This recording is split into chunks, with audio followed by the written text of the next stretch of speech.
está com alguma dúvida já pode ir falando comigo aí. Eu vou iniciar daqui 1 minuto, de fato, a aula, né? E eu vou jogar o slide, a gente vai construindo o raciocínio junto e tal. Mas se tiver alguma coisa que você já tem de dúvida, já pode ir mandando, que a gente já vai conversando, tá? Deixe-me compartilhar aqui a tela. Então, deixe-me fazer uma pergunta, né? A maioria de vocês que estão aqui são iniciantes, então tem ali aquela dificuldade estrutural. É isso? Só para eu saber. Artigos para leitura, indicações, maravilha. A gente vai ter isso hoje, Everton, vai ter isso hoje, fica tranquilo. Vou trazer uma base bem legal. E quem vai fazer o TRT2 no domingo, manda aí um emoji no bate-papo aí, uma mensagem, alguma coisa para eu saber. Quantos que vão para o TRT2, que o professor Douglas falou que a gente teria aí essa base? Olha lá, o Everton. Tá, beleza.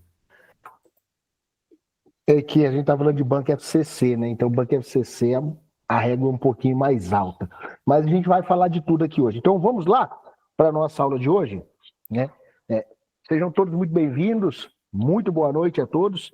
Eu sou o professor Heitor Ferreira, seu professor de redação, né? E de discursivas. Hoje, na nossa mentoria exclusiva, a gente vai trabalhar alguns temas, né? Tanto na relação de estrutura, quanto na relação de repertório. Eu sou professor, sou autor de livros, né, em redação, sou autor de alguns livros, né? Esse aqui é meu livro mais novo, está até plastificado, esse aqui nem abri. Chegou a minha segunda edição do meu livro de redação, né? A primeira edição esgotou, graças a Deus, mas, para além disso, você tem que entender que o repertório ele é essencial para que a gente possa lograr êxito dentro da nossa redação, tá? Ah, professor, por que o repertório? Porque a gente parte de um princípio de sustentação. Então, há uma prerrogativa de um debate teórico que precisa ser muito bem construída, que precisa ser muito bem organizado, tá? Então, se a gente não tiver um bom núcleo de repertório, a gente não consegue escrever um bom texto. Então, pensa sempre nisso. O repertório ele é imprescindível. Tudo bem? Aí eu vou começar e a gente vai conversando. Eu sou o professor Heitor Ferreira. Se você ainda não me conhece, é só seguir lá depois o Pergunta para o Heitor e vamos às nossas organizações de estudo, tá? Primeira coisa, vamos destacar o seguinte. Nós temos candidatos que vão fazer a prova da banca FCC no domingo, certo? Que é o nosso chamado TRT2, tá? TRT2 é uma baita de uma prova, uma baita de uma oportunidade, né? Eu já vi a Rogéria ali, eu, TJ Bahia, já saiu edital, sim. A gente vai fazer aí um trabalho que ele é bem amplo, mas hoje eu vou dar uma atenção em especial no perfil da banca FCC, porque é um perfil de nível mais alto e quem se prepara para a banca FCC se prepara para tudo, diga-se de passagem, tá? Então, vamos pensar no seguinte, a banca FCC, quando a gente fala da redação, tá? A redação, não estou falando da discursiva, eu estou falando da redação, que traz o comando de um texto que é dissertativo, argumentativo, tudo bem? Aqui, qual é o grande detalhe? O texto dissertativo argumentativo, notadamente, ele vai ter uma amplitude. Amplitude do quê, professor? De temas que podem ser cobrados. Ah, professor, eu não sabia disso não. Então, agora vocês já sabem. Quando eu penso em banca FCC, eu estou pensando em uma ampliação de temas que é gigantesco. E aí há um detalhe, né? Qual é o detalhe, professor? A nossa banca, ela tem uma premissa que é a subjetividade. Então, vocês vão perceber que muitos temas assumem um caráter mais reflexivo. Podemos chamar, inclusive, de um caráter mais filosófico. Então, eu preciso ter um conhecimento estrutural, tá? Hoje, aqui, eu fiz um estudo, um mapeamento, e eu vou ressaltar 6 grandes núcleos que a banca FCC pode trazer aí como cobrança no TRT2 em especial. Mas isso vai se espelhar, por exemplo, para o TJ Bahia, isso vai se espelhar para o TJ Paraná, porque o núcleo estrutural ele é correlato. Tudo bem? Então, vamos trabalhar. Antes do professor falar de conteúdo, né, de repertório, eu preciso só fazer um pequeno apontamento, né? Nós temos que pensar no texto e num padrão. Então, esse texto que é dissertativo argumentativo, ele possui uma estrutura rígida, ok? Essa estrutura rígida, ela é difundida em 3 partes que nós vamos segmentar em 4 parágrafos, tudo bem? É introdução, é desenvolvimento e conclusão. O detalhe é, o desenvolvimento, a gente vai bifurcá-lo em desenvolvimento 1 e em desenvolvimento 2. Então, vamos pensar aqui estruturalmente o que nós precisamos fazer, né? Para lograr êxito dentro da banca. Deixe-me só fazer uma pergunta para todos que estão aqui. Essa estrutura que eu acabo de apresentar, de introdução, desenvolvimento, conclusão, é uma estrutura que todo mundo tem conhecimento, todo mundo sabe, ou para alguém que aqui está, é uma novidade? Eu preciso saber disso, né? Se todo mundo que está aqui tem essa noção de estrutura básica, né? Ah, por quê? Porque se você não tem essa noção, aí eu vou ter que dar um passo atrás para explicar, né? Mas aqui é aquela parte mais simples, né? Eu vou rapidamente fazer o meu núcleo de apontamento, certo? Então, quando o professor fala de introdução, eu estou referenciando, tá? De maneira estrutural para vocês. A apresentação de uma tese. A tese é o ponto central do meu núcleo de texto, certo? Então, a tese reverbera para a gente uma ideia de posicionamento, tá? Ah, professor, então a tese é o posicionamento? Sim. Tenha isso aqui em mente, certo? Cheque. Primeiro aspecto. A tese refere-se ao meu posicionamento. O posicionamento, ele caminha para o desenvolvimento 1 e 2. Professor, o que eu tenho aqui? Só para simplificar. No D1 e no D2, eu vou promover o chamado debate teórico. Esse debate teórico, ele é importantíssimo, porque é aqui que eu vou apresentar a minha fundamentação. Fundamentação significa ter um repertório que nós chamamos de verificado. Professor, repertório verificado? Sim.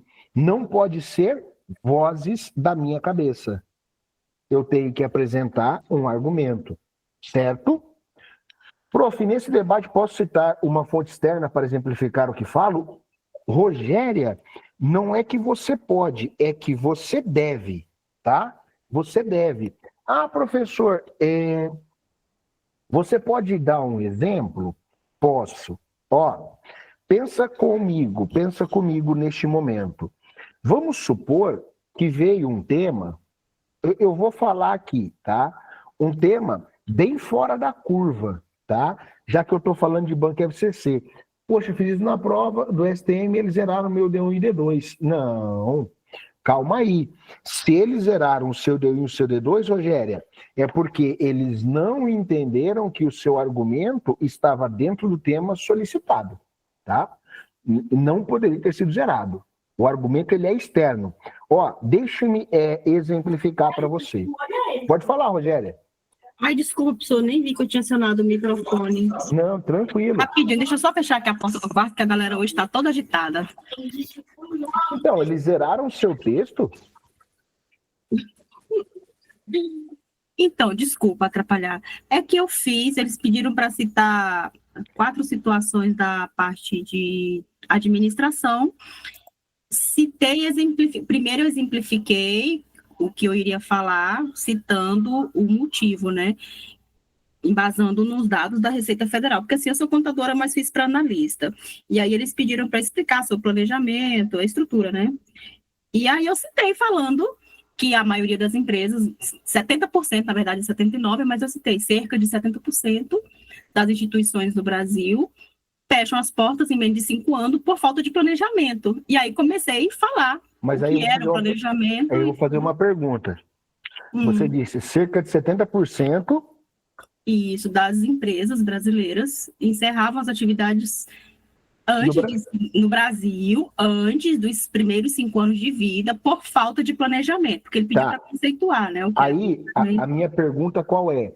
Você trouxe um dado externo, certo? Isso. Qual é a fonte? Receita Federal. Mas você mencionou? Mencionei. Conforme expresso pela Receita Federal no ano X? Isso, exatamente. Cara, aí... Fiquei chocada. Não, se você não entrou com recurso aí, é tipo loucura, não tem como. Você precisava ter entrado com recurso. Eu entrei e eles invalidaram o meu recurso. Depois de amanhã que vai sair o motivo pelo qual foi invalidado. Eu estou, inclusive, pensando em acionar a justiça. Judicializar, com toda certeza. Fiquei chocada, chateada. Não faz sentido, não. Esses últimos dias, estou aflita. Não, eles vão voltar atrás, certamente, tá? Depois você manda mensagem falando, mas é certeza que eles vão voltar atrás. Não tem como, não. Depois, se o senhor quiser dar uma olhada na redação, eu posso encaminhar para o senhor. Pode sim, eu vou querer ver. Você tá doido. Não pode, não. Obrigada. Nada. Aí, olha só, um tema fora da caixa para vocês, tá? TRT2, vai vir a seguinte cobrança. Olha o tema, não se assustem. A monetização de atenção humana. 2 pontos.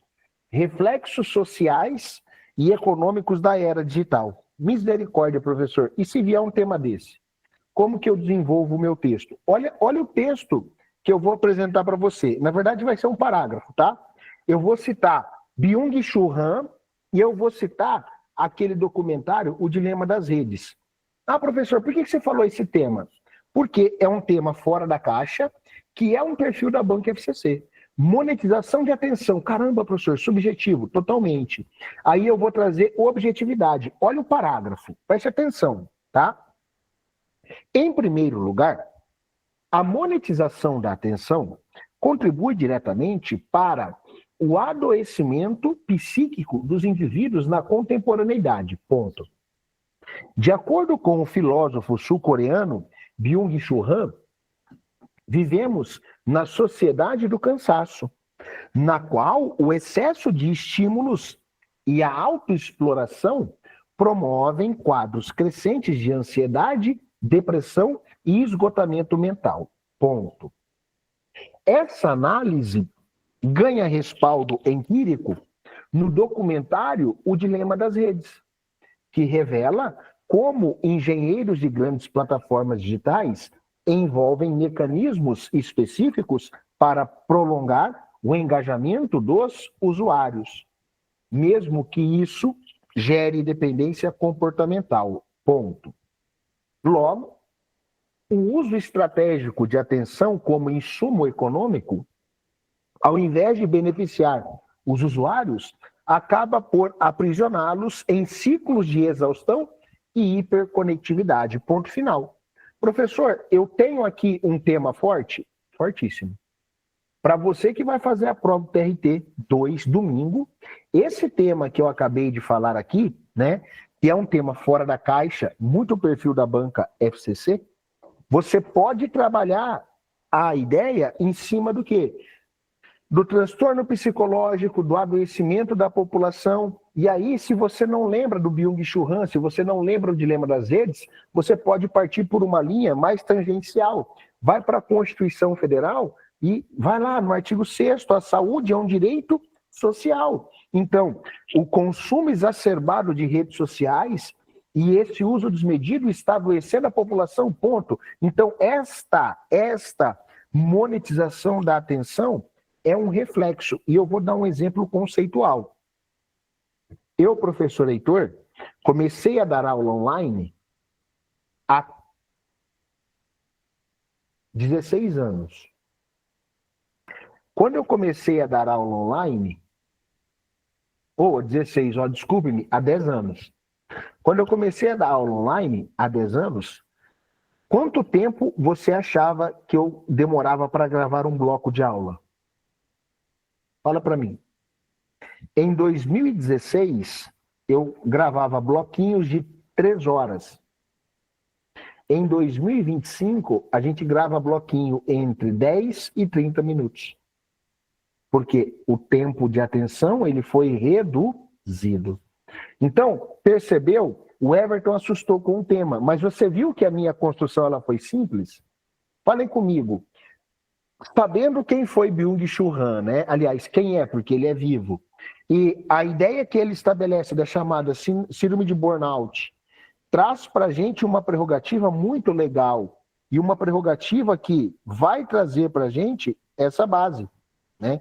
Então, fica de olho nessa estrutura, porque vai acabar elevando a sua projeção. Tranquilo?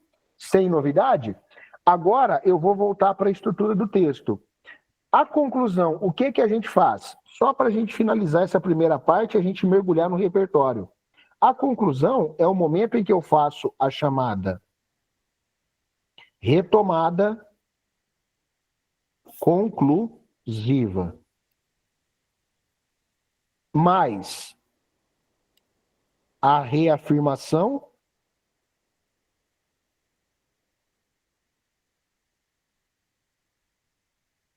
do posicionamento.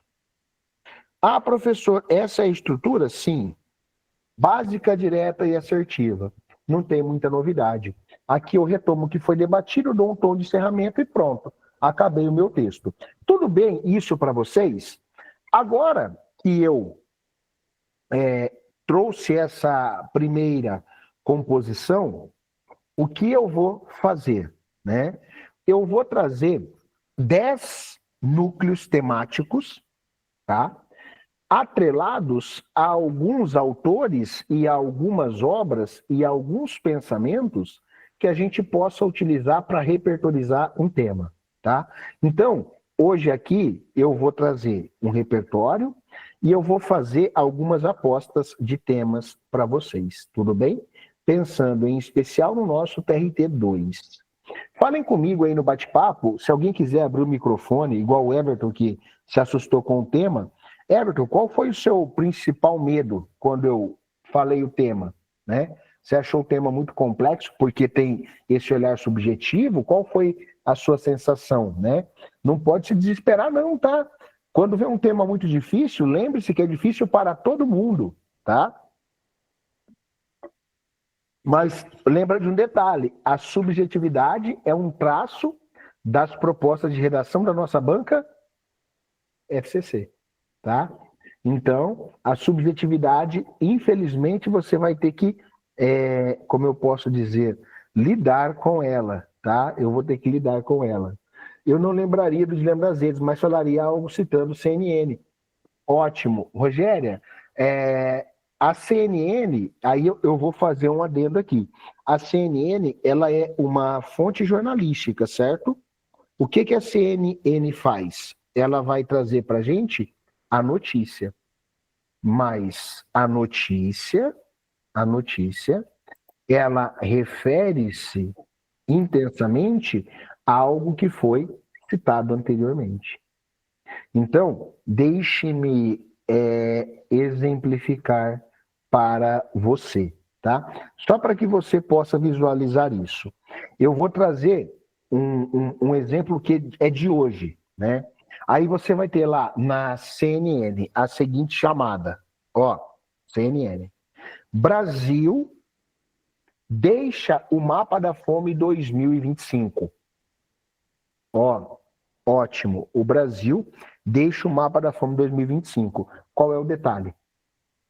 Na verdade, se eu cito a CNN, eu estou trazendo uma orientação, mas a verdade é, a CNN, ela só me informou.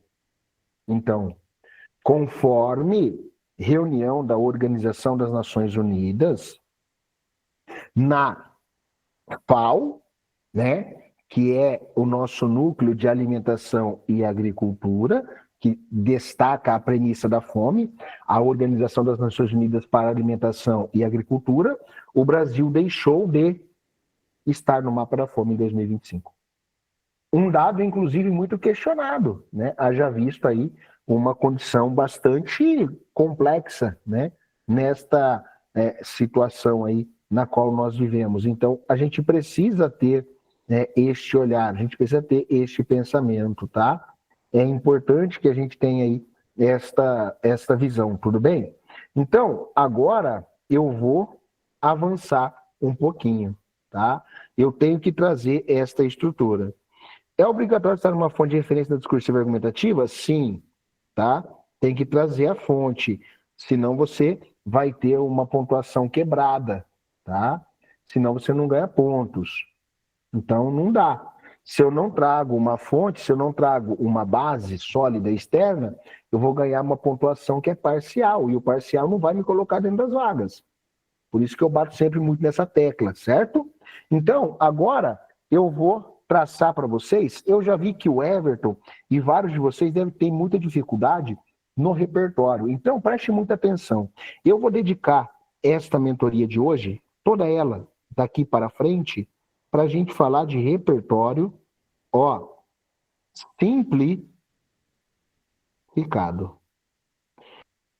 Meu aluno, hoje você vai sair daqui com a condição de citar 10 repertórios qualificados na sua prova. Professor, sério? Sério. Então, preste muita atenção, tá? Preste muita atenção. Muita atenção nisso aqui. Eu vou trazer uma primeira autora. E eu estou falando de Hannah Arendt. Professor, Hannah Arendt, eu vou usar qual conceito dela? Um conceito que ele é básico, tá? A banalidade do mal. Professor, banalidade do mal? Sim. O conceito de banalidade do mal foi desenvolvido por Hannah Arendt após ela se deslocar para o Oriente Médio e acompanhar o julgamento do general Eichmann em Jerusalém, tá? Então, perceba, a banalidade do mal é um conceito que a Hannah Arendt vai definir.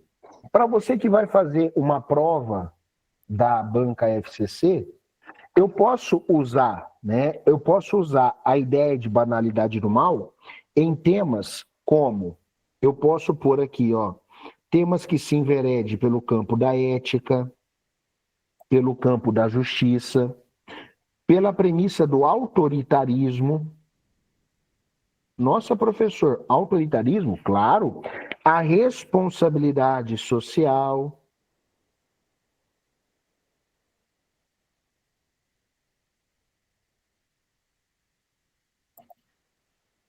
E ainda, a liberdade de expressão. Então, perceba, veio um tema que se refere, né, aos dilemas éticos da política brasileira. Então, veio um tema que se envereda pelo núcleo de corrupção. Então, eu posso trabalhar uma premissa da omissão diante de injustiças. Lembra, banalidade do mal. Eu banalizei atividades que são ilícitas, então ocorre uma omissão diante de injustiças. E aí isso vai contribuir para quê? Para a perpetuação de uma desigualdade estrutural. Aí veio um tema. Por favor, fala para mim um tema aí que você queira. Eu vou catar esse tema e eu vou usar Hannah Arendt para fundamentá-lo. Ah, professor, ao vivo? Sim, ao vivo, na mentoria. Então, fala para mim um tema que você acha bem complexo, nessa linha que se enverede por ética, que venha pela núcleo de política, liberdade de expressão, responsabilidade social e afins. Fala comigo aí um tema, eu vou pegar o tema do nosso bate-papo e eu vou construir um parágrafo aplicando a banalidade do mal para vocês, de forma simples, direta e bem objetiva, né? Vamos lá.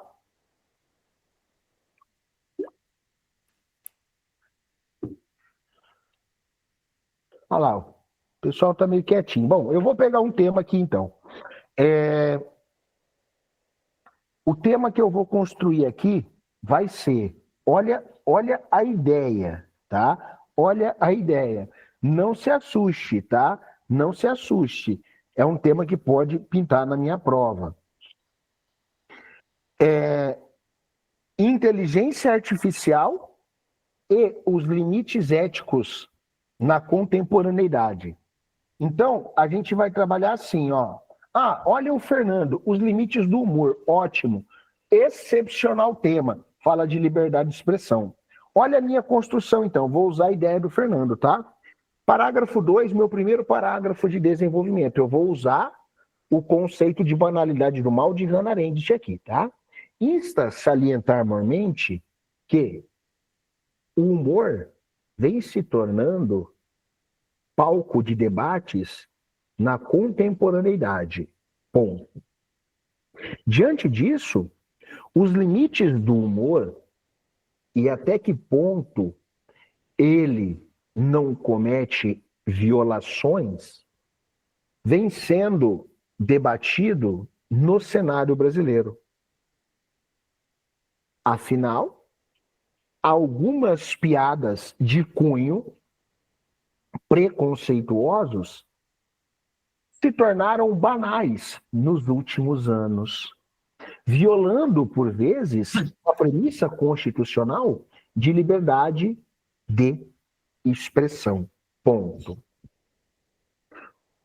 Com isso, a socióloga Hannah Arendt desenvolveu o conceito de banalidade do mal para elucidar a omissão de justiças e a perpetuação de desigualdades, inclusive no espectro do humor, que violam direitos humanos. Ponto. Logo, compreender que o humor pode sim violar preceitos passa a ser essencial para o convívio em tempos contemporâneos. Ponto final. Professor, o limite do humor pode ser uma temática de prova? Sim. Caraca, professor, por quê? A gente tem aí questões envolvendo mandado de prisão contra humoristas, né?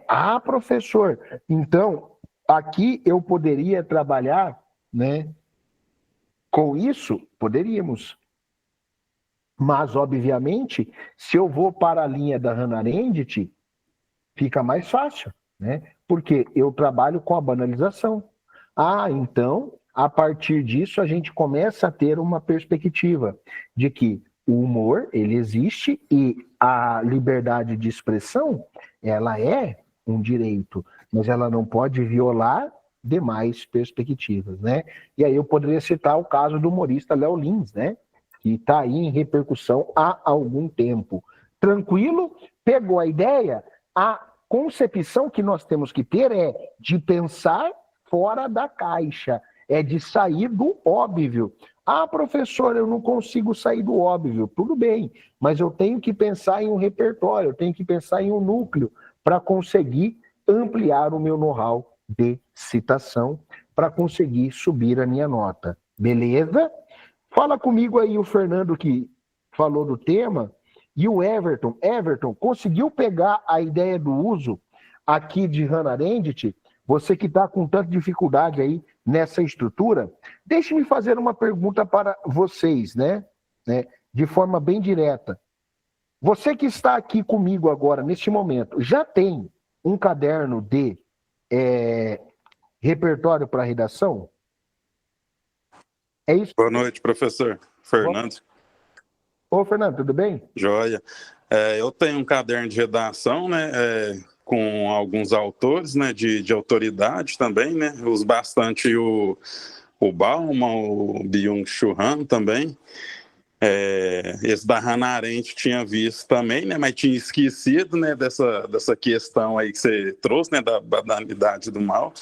Minha questão mais, a minha dificuldade na hora de fazer a redação é que vem a tempestade de ideias, que aí vem muita coisa e às vezes eu acabo perdendo um pouco o tempo nisso, até no concurso que eu fiz do TRT 15, né, que foi algo que me atrapalhou, foi um tema assim que eu tinha feito, só que no momento veio tanta ideia que às vezes eu acabei me perdendo um pouco ali, gastei mais tempo do que devia na redação.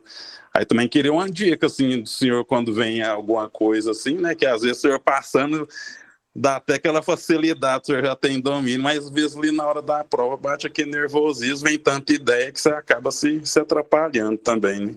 Fernando, cara, essa sua dúvida deve ser a dúvida de 95% de quem está aqui hoje. Projeto de texto, né? O pessoal que falou que não tem o caderno de redação está fazendo errado, tá?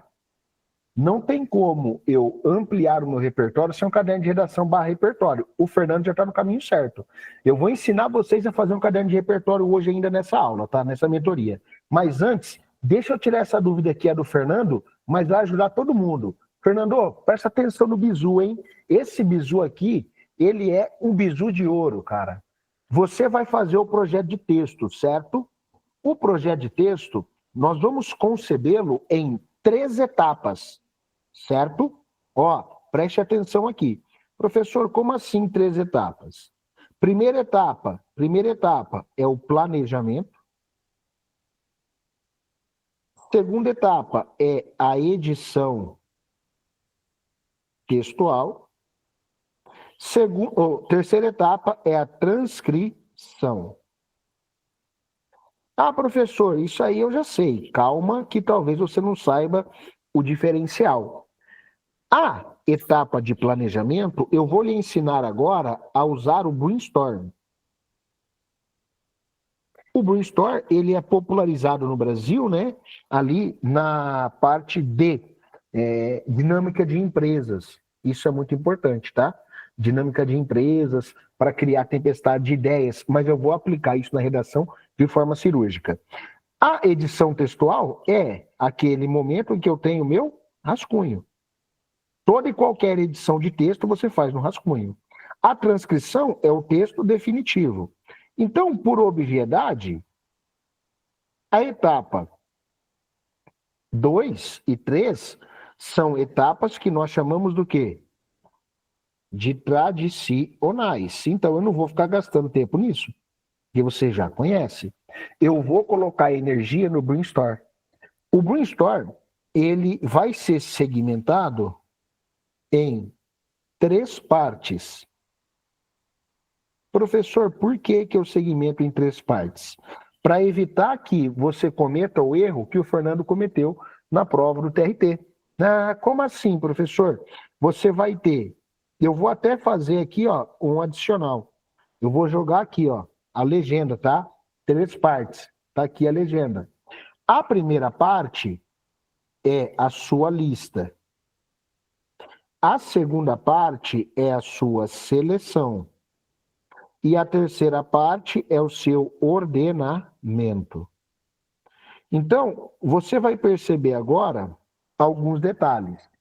Na lista, quando você pegar o tema da sua redação, você vai apontar todas as possibilidades.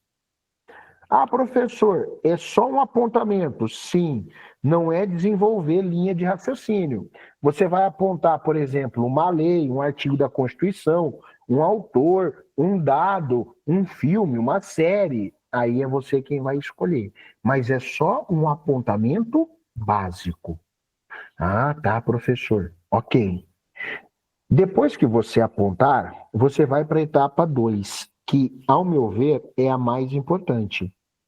Na seleção, você vai simplesmente destacar o que é mais relevante. Ó, ao destacar, você vai destacar de 2 a 5 aspectos / recursos. Ah, professor, mas veio um tema que eu tenho muito domínio, que foi o que aconteceu com o nosso aluno, né? O meu aluno, o Fernando, ele tinha um domínio muito grande sobre o tema que apareceu na prova TRT dele. E aí ele ficou perdido. Ele teve um problema estrutural, porque muitas ideias deixam a nossa mente cansada. Aí eu fico querendo mudar. Não. Você vai definir de 2 a 5 no máximo. Mas, professor, eu apontei aqui, ó, 20, ótimo. Você vai escolher de 2 a 5. É só o que é mais relevante. O que é mais relevante? Aquilo que você tem propriedade para falar, aquilo que você tem condição de fazer um aprofundamento, certo? Ótimo, professor. Demarquei, né? Já fiz ali o destaque dos meus recursos. Aí eu entro na última etapa. No ordenamento, você vai definir em qual parte utilizar. Então, perceba, ao definir, o que é que você vai ter? Uma visão em túnel. Então, você já vai ter a noção realista do que vai ser usado na introdução, o que vai ser usado no parágrafo de desenvolvimento 1, de desenvolvimento 2, o que vai para a conclusão. Ah, professor, então isso é muito importante. Sim. Para todos vocês, né, que têm esta dificuldade organizacional, e às vezes vem um tema que você tem muito domínio e você acaba se perdendo no percurso, usa essa estratégia. Fazer o planejamento de texto nesta tocada que eu apresentei, porque isso vai elevar o seu núcleo estrutural. É isso que vai fazer com que você tenha uma assertividade básica, tá? Então, eu preciso ter esta visão sistêmica. Entenderam o planejamento? Fala comigo aí, Fernando. Eu quero saber se você pegou a ideia. Entendi sim, professor. Até no dia da prova lá eu fiz igual eu separei na introdução, desenvolvimento 1, 2 e a conclusão. Aí na introdução eu falei que ia apresentar o tema, né, e colocar as 2 teses, né? Aí no desenvolvimento eu já fui colocando... Fernando, a tese é única. Eu só tenho uma tese, eu posso ter 2 desenvolvimentos. Isso. Tá, pode seguir.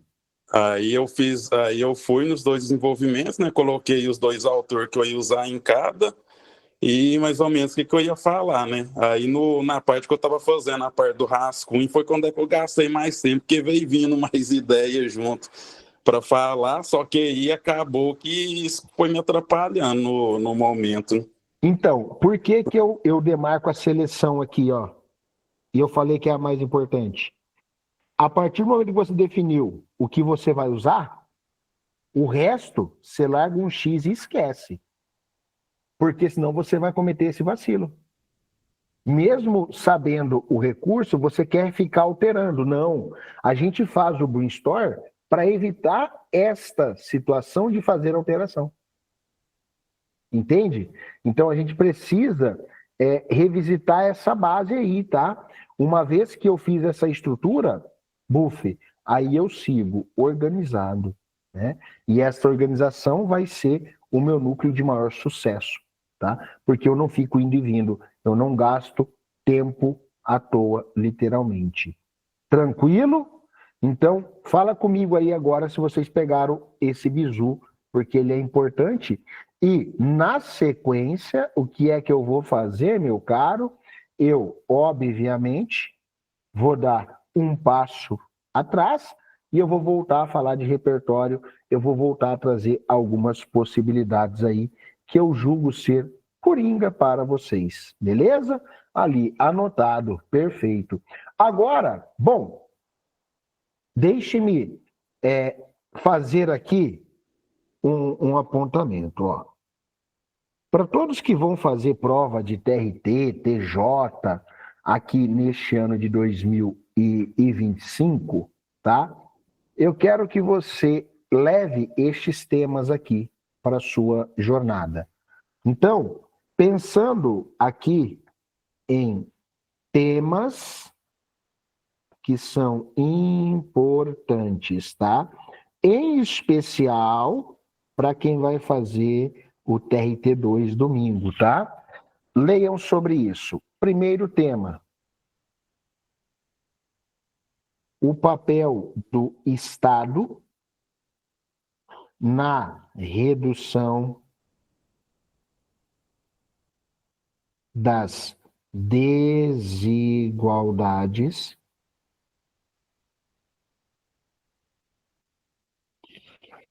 Esse tema é muito forte para quem vai fazer o TRT, tá?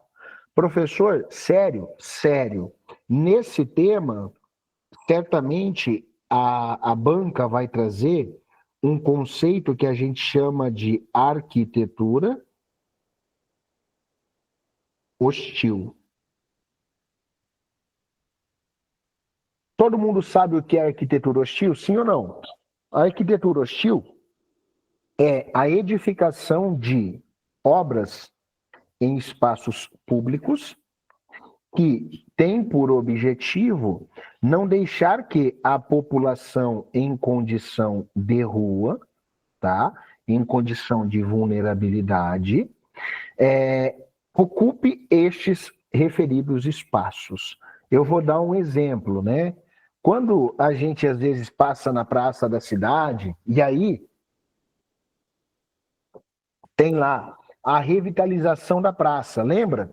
A pracinha antiga de quando você era mais jovem, tinha aqueles bancos todos retinhos, né? Bonitinhos e tal, organizado. Aí vem agora aqueles bancos ondulados, divisória no meio. Eita, professor, o que isso traz à tona? Isso traz à tona uma perspectiva de quê? De que esta situação ela é emblemática. Emblemática por quê, professor? Porque estas edificações e mudanças em bancos, embaixo de viaduto, é para não deixar a população em condição de rua, em condição de vulnerabilidade, habitar aquele espaço. Nossa, professor, então isso é uma edificação de privação de espaço público? Sim, lembra disso. A banca FCC, se trouxer um tema, vai ser nessa conjuntura, aumento da população em condição de rua ou arquitetura hostil, certo? Aí eu vou trazer o segundo tema para o nosso pensamento aqui. Qual é, professor? A inteligência artificial e os limites éticos. Ó, o uso da inteligência artificial e os limites éticos, tá? Preste atenção, preste atenção. Ele vai trazer uma conjuntura muito importante para a gente, tá? Qual é a conjuntura, professor? Perceba. Regulamentação da inteligência artificial. E aí eu posso trazer debates na ONU, mais na União Europeia, mais no Brasil. Ah, professor, por que nós temos essa estrutura, tecnicamente falando? Porque há uma premissa de debate sobre o uso da IA. E o dilema ético disso é uma configuração óbvia. Mas, professor, por quê? Porque eu estou falando de desenvolvimento social. Eu estou falando de garantias estruturais. E aí, por óbvio, se eu estou falando de limites éticos, eu falo de regulamentação. Mas eu posso trazer, por exemplo, a LGPD. Eu posso trazer, por exemplo, o Marco Civil da internet. Ah, então a gente vai promovendo uma amplitude? Sim, tá? Eu tenho dificuldade em trazer soluções para a conclusão. Paula, aqui no concurso público, a conclusão ela é mais direta e mais objetiva, né? eu não sei para qual prova você está estudando, né? Mas normalmente a conclusão aqui é uma retomada de ideias.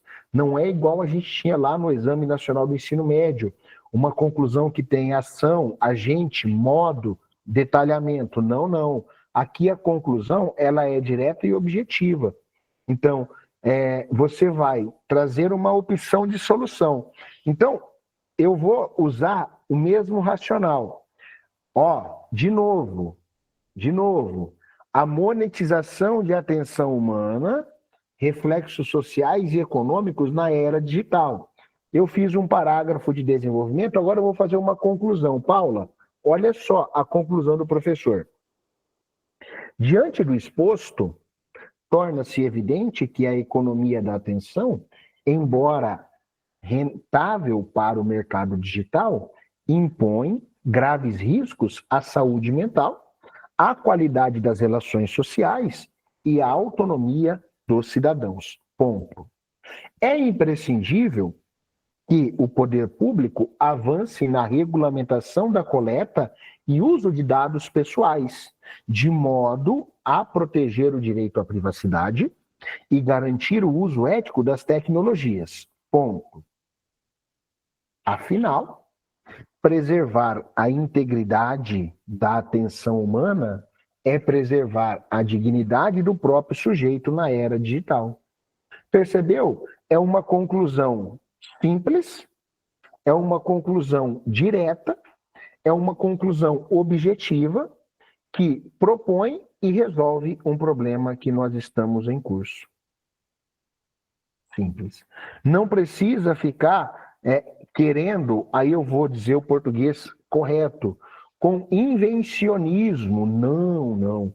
Aqui, direto, objetivo, a assertividade é o meu principal ativo. Quanto mais assertivo eu for, maiores são minhas chances de êxito. Tranquilo? Pegou a ideia?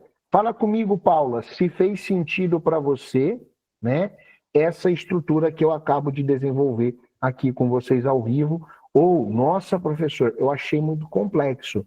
A conclusão, ela pode ser mais objetiva. A objetividade, na verdade, ela é um pré-requisito. Eu vou ter, em média, de 6 a 7 linhas para concluir o meu texto.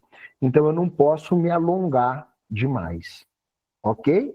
Eu achei complexa. Não é complexa, não. Eu só retomei as ideias. Quando você tiver com o texto formatado, você vai perceber que eu só trouxe os gatilhos. Então, no processo conclusivo, né, para o concurso público, eu vou fazer o quê? A retomada do que foi debatido outrora. Então, essa retomada, ela é bem simples. É porque você não está com o texto inteiro produzido, né? Então, você viu o professor, criou um desenvolvimento e agora criou uma conclusão. Aí parece que tem um hiato, porque eu não fiz o texto inteiro com vocês. Eu só fiz um parágrafo de desenvolvimento 1 e agora a conclusão. Mas quando você tiver com o texto em mãos, você consegue ter este desenvolvimento, tá? Então, pode ir ali de forma bem simples. O que eu quero dizer, não fica querendo se aprofundar demais, tá? Ação, agente, modo, detalhamento, não. Não é essa a ideia e não é esse o objetivo do nosso texto, tá? Agora, próximo tema que eu vou trazer para você. Esse tema é o mais amplo e o mais importante. Democracia e desinformação. Nesse tema, a gente entra até nos limites do humor, diga-se de passagem, tá? Professor, se você fosse produzir um texto, né, nesta linha temática, qual recurso você utilizaria? De cara, a PL das fake news. Óbvio. Primeiro recurso, tá? Democracia e desinformação, um clássico. A PL das fake news. Professor, ótimo. O que mais? Aí eu venho. Constituição Federal de 88, na previsibilidade do quê? Do artigo 5º, que traz para a gente uma ideia de liberdade de expressão. Aí, na seara da democracia, eu posso trazer um exemplo. O 8 de janeiro de 2023. Ah, não, professor. Aí é muito politizado. Não tem nada politizado, tá? A invasão à Praça dos Três Poderes, a invasão a Brasília, é um clássico. Eu tenho que utilizar. Ah, professor, então, eu posso falar de 8 de janeiro? Posso. Eu ainda posso trazer aqui a premissa do quê? Do uso de bots, ou melhor, de robôs, na difusão de notícias falsas. Lembre-se de um detalhe, meu aluno, lembre-se de um detalhe. As notícias falsas, essa desinformação, né, que nós estamos mencionando aqui, é uma prerrogativa, é uma construção muito sólida da nossa sociedade que vai reverberar toda uma conjuntura técnica de um conteúdo que parece muito verdadeiro, mas na verdade é falso. Ah, então aqui é aqueles bots? Sim. E tem um detalhe. Roubo de celular no Brasil. Agora eu vou trazer para você uma fonte muito sólida. Roubo de celular no Brasil traz para a gente uma conjuntura. Boa parte dos celulares que são roubados em nosso país acabam indo para fora do país, para fazendas de engenharia de tecnologia e acabam difundindo desinformações em escala global e também no Brasil. Misericórdia, professor, você está brincando? Não. Real, oficial. Então, nós temos que ter esta visão, nós temos que ter este olhar. Essa premissa traz para a gente uma reflexão muito conceitual do quanto a nossa sociedade ela vem sendo transformada, tá? Então, fica atento nessa estrutura, tá? Essa estrutura é um ponto núcleo, ok? Tem novidade? Agora eu vou avançar para mais alguns temas, tá? Para vocês. Qual, professor? Deixe-me colocar aqui. Esse tema é um teminha bem capcioso, tá? Bem capcioso, mas que precisa ser dito, em especial para o TRT2. A liberdade de expressão e o chamado discurso de ódio. Professor, olhando para o Brasil, né? Olhando para o Brasil, esse tema tem fundamento? Muito. O último celular que me foi furtado, eu consegui rastrear ele, já estava no Paraguai. Rogério, isso é um problema sério, tá? Ó, primeiro ponto que eu tenho que destacar para você aqui. Quando eu falo de liberdade de expressão, nós estamos vivendo uma explosão do antissemitismo. Aí eu vou fazer uma pergunta. Todo mundo sabe o que é o antissemitismo, sim ou não? O antissemitismo é a aversão ao judeu, ao indivíduo que é de Israel, tá? Essa explosão do antissemitismo é o pior dado, né? É o pior número, segundo a ONU, desde o Holocausto nazista. Então, há uma explosão do antissemitismo desde o dia 7 de outubro de 2023. O Brasil, por exemplo, teve uma operação da Polícia Federal há 10 dias, né? A Operação Showa, que foi uma atuação da PF em parceria com a CONIB, né? Ah, professor, o que é a CONIB? A Confederação Israelita do Brasil, né? Para combater a proliferação de ataques a judeus, né? E a expansão do nazismo e do nazifascismo no território brasileiro, neste âmbito virtual. Caramba, professor, eu ainda posso trazer aqui, ó, a chamada islamofobia, a aversão ao ao Islã, a aversão ao árabe, que é uma configuração também presente e pertinente para o nosso debate. Tranquilo? Nossa, professor, nesse tema eu posso trazer, né, por exemplo, a questão do humorista Léo Lins? Posso.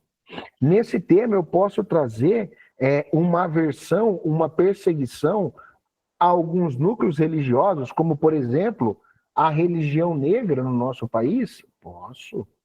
Então, existe aqui toda uma segmentação de grande relevância que merece a nossa atenção. Tudo bem? Fala comigo aí se vocês estão comigo, se vocês estão acompanhando o professor, né? Eu preciso saber disso agora, porque eu vou para o próximo tema já, né? E aí, cada tema eu vou trazendo algumas possibilidades de repertório, né? E aqui há toda essa estrutura, há toda esta base para a gente estabelecer. Agora, eu vou adiante. Professor, próximo tema? Sim. E o próximo tema talvez seja o tema da sua prova. E, professor, sério? Sério. Sustentabilidade e desenvolvimento. Ó, esse tema é muito forte para a sua prova de domingo. Aqui, porque o Brasil vai receber a COP30 em novembro, em Belém, no estado do Pará. Professor, veio temática de sustentabilidade. Pensa na Agenda 2030. Sustentabilidade no Brasil, professor, ODS 20. O que é ODS 20? O ODS 20, ele reverbera exatamente o quê?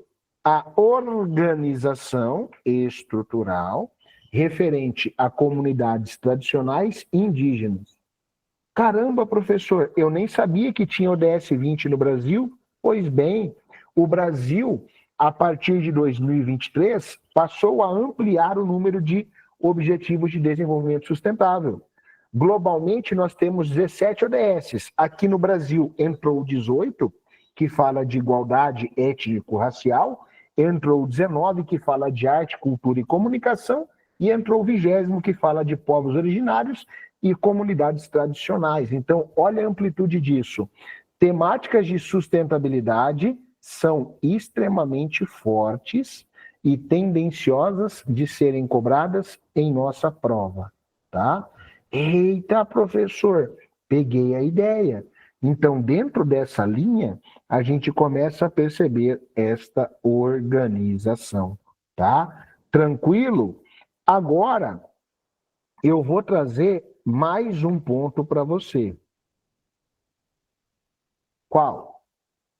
O ponto mais importante. Vai ser o último tema da nossa mentoria de hoje. Tá aqui. Direitos do quê? Das minorias e diversidade. Ó, direitos de grupos minoritários é sempre importante, né? Aqui eu posso trabalhar com a chamada política de cotas, eu posso trabalhar a lei da equiparação salarial, para falar da igualdade salarial entre homens e mulheres. Aqui, as cotas, elas são étnicas / econômicas. Eu posso falar de perseguição à comunidade LGBTQIA+. Então, olha a amplitude que nós temos. Estas bases vão ser imprescindíveis para o nosso sucesso constitutivo. Tranquilo, meu aluno? Agora fala com o professor aí, se você acompanhou o racional eu vou salvar os nossos slides e eles serão enviados para vocês. Agora, minutinho final aí, mande as suas dúvidas, as suas inquietações, para que eu possa ajudá-los nesse momento. Tranquilo? De boa, de boa, de boa? E, obviamente, qualquer dúvida eu estou à disposição aqui no Instagram, no Pergunta pro Heitor, beleza? Agora, procurar artigos. Sim, Everton, artigos, leis, tá? Direitos humanos, porque isso vai elevar a sua base estrutural. Caderno de redação, ó, preste atenção, tá? Manda lá no @pergunta pro Heitor, Rogério, a gente vê por lá, tá? Lá no Instagram. O caderno de repertório, segmenta ele por grandes eixos. Então você vai pensar lá, política, economia, sociedade, meio ambiente, sustentabilidade, educação, relações internacionais, cultura, e aí você vai criando um repertório coringa para cada um. Você vai fazendo este aprofundamento, tá? Isso é uma premissa imprescindível para o nosso sucesso. Beleza? Então, pessoal, agora sim, uma excelente semana a todos. Vamos juntos buscar aí uma redação nota máxima, tá?